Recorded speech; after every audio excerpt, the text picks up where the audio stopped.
The desire for joy, happiness, pleasure, or satisfaction, whatever we may call it, is deeply embedded in the human heart.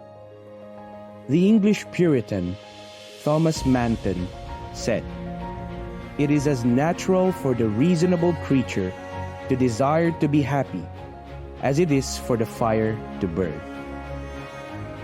This thought was also echoed by Jonathan Edwards, arguably America's greatest philosopher, pastor, and theologian, and a key figure in America's first Great Awakening, when he said, "There is no man upon the earth who isn't earnestly seeking after happiness.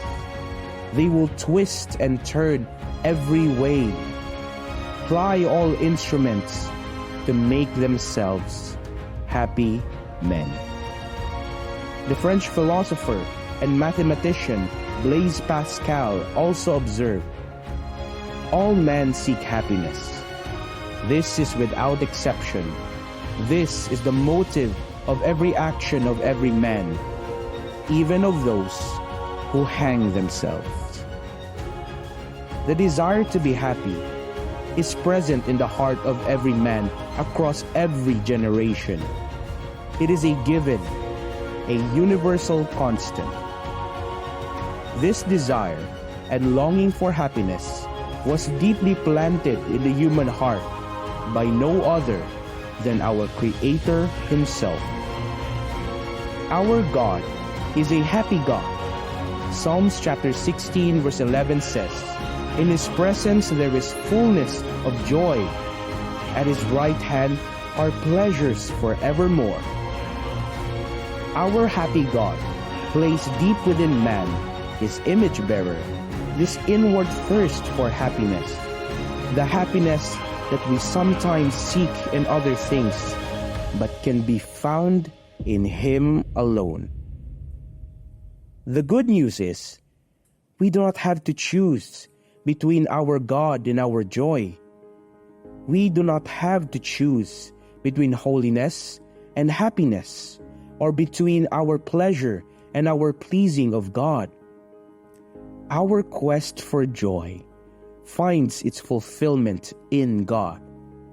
It is in finding Him, communing with Him, worshiping Him, and loving Him that we experience our soul's deepest satisfaction, the satisfaction for which we were made. We do not have to choose between pursuing our joy and pursuing our God. In fact, all over the Bible, God commands us to be happy. For instance, Philippians 4:4 says, "Rejoice in the Lord always. Again I will say, rejoice." Psalm 37:4 says, "Delight yourself in the Lord." And Psalm chapter 100 verses 1 to 2 says, "Make a joyful noise to the Lord, all the earth. Serve the Lord with gladness." In 1640, 150 theologians gathered to draft the Westminster Catechism in order to educate the people of God in the Word of God. The Catechism's first question is, what is man's chief and highest end?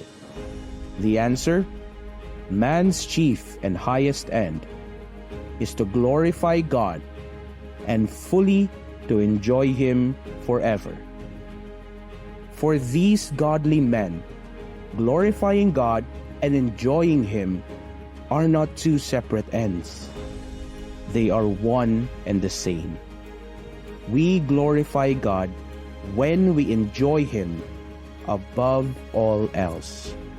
Or as John Piper says, God is most glorified in us when we are most satisfied in Him.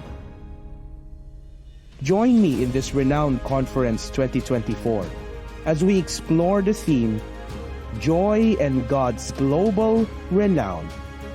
Together, let's learn how this joy can be a powerful motivation to live for God and for His global fame. When we are satisfied in God, we will live to include others in that satisfaction. Our quest for fullness of joy in God will keep us from wasting our lives in trivial things, but rather propel us to lay down our lives to make our happy God known among the peoples of the world, with the goal of making them eternally glad in God and eternally sing for joy. Our pursuit of eternal pleasures in God will drive us to live for God and for His global renown.